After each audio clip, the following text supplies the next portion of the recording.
ജാൻ പറഞ്ഞിരുത്തിയ നിമിഷം ശ്രീ സംസാരിച്ചു തുടങ്ങി. ഇല്ല ഉണ്ണിക്കുട്ട, ശിവൻ എന്ന ആ പേര് ശിവേട്ടൻ ഉദ്ദേശിച്ച് തന്നെയാ ടീച്ചർ പറഞ്ഞ്. കാരണം ഇന്ന് ടീച്ചറെ കാണാൻ ശിവേട്ടൻ ഇവിടെ വന്നിരുന്നു.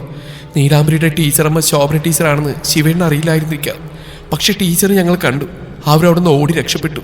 ആ നിമിഷം ശിവേട്ടനിൽ നിന്നുണ്ടായ വെപ്രാളം ഞാൻ നേരിട്ട് കണ്ടതാ. ശിവേട്ടന് പെട്ടെന്ന് തന്നെ അവിടെ നിന്ന് പോയി.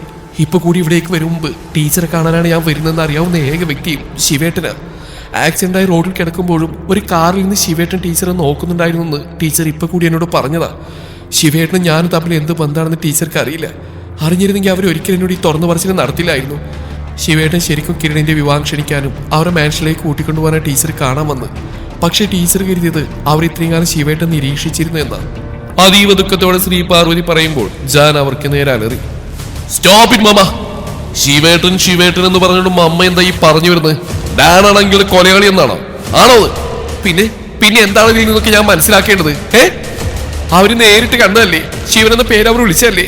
ഇന്ന് തന്നെ അവർക്ക് ആക്സിഡന്റ് ഉണ്ടായില്ലേ? നാദേട്ട് നീലാംബരിയുടെ തറവാട്ടിൽ ഉണ്ടായിരുന്ന വർഷം കണക്കൂട്ടി നോക്കിയാ ആ സമയത്ത് ശിവേട്ടൻ നാട്ടിലില്ലായിരുന്നു. ബിസിനസ് ആവശ്യത്തിന് എപ്പോഴും ഓരോ യാത്രകളായിരിക്കും. ഹോസ്പിറ്റലിൽ ഏറ്റെടുത്ത സമയമായതുകൊണ്ട് ഞാനും ഒന്നൊക്കെ തിരക്കിലായിരുന്നു. ഇനി ശിവേട്ടന് അബദ്ധം വല്ലതും പറ്റിയതാവും.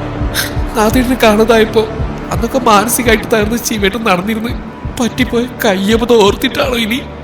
ശ്രീ ഉറക്കെ കരഞ്ഞു.